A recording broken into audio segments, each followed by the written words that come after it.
Hello, and welcome to my living room. This is where I do my reading each day. Not here, I'm sitting on the floor right now because the light's better, but over there in my occasional chair. And recently I finished reading the Iliad of Homer.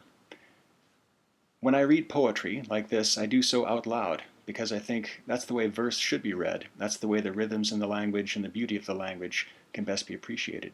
So even when I'm sitting here by myself and I'm reading poetry, I do so out loud. I thought I'd give you a little demo of that, what it would sound like to be here in my living room when I'm reading a piece of poetry, like the Iliad. So I thought I would just start at the top.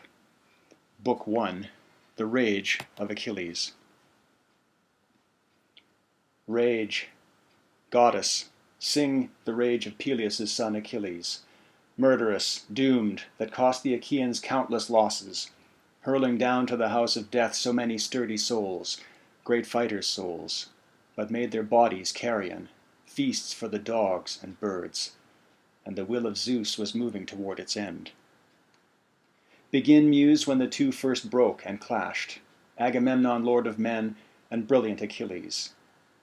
What god drove them to fight with such a fury? Apollo, the son of Zeus and Leto. Incensed at the king, he swept a fatal plague through the army. Men were dying, and all because Agamemnon spurned Apollo's priest.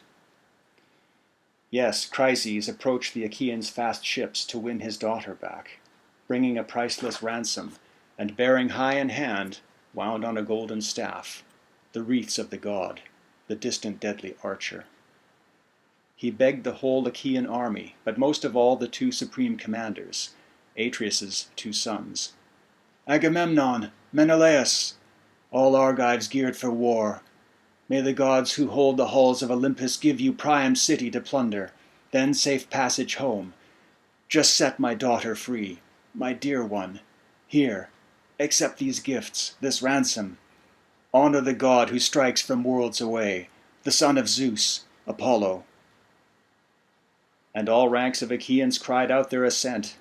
Respect the priest, accept the shining ransom. But it brought no joy to the heart of Agamemnon.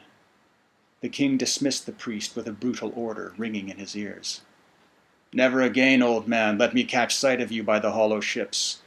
Not loitering now, not slinking back tomorrow. The staff and the wreaths of God will never save you then. The girl, I won't give up the girl.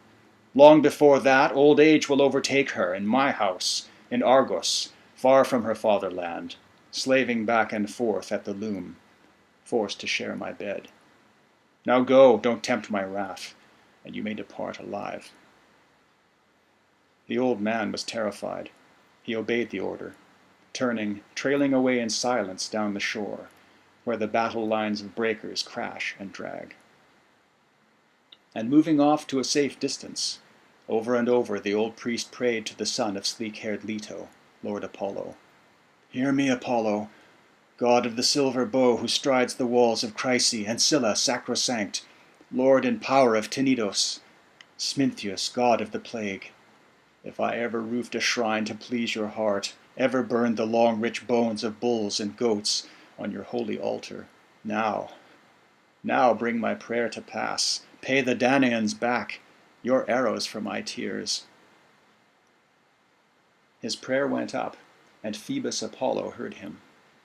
Down he strode from Olympus's peaks, storming at heart with his bow and hooded quiver slung across his shoulders. The arrows clanged at his back as the god quaked with rage, the god himself on the march, and down he came like night. Over against the ships he dropped to a knee, let fly a shaft, and a terrifying clash rang out from the great silver bow.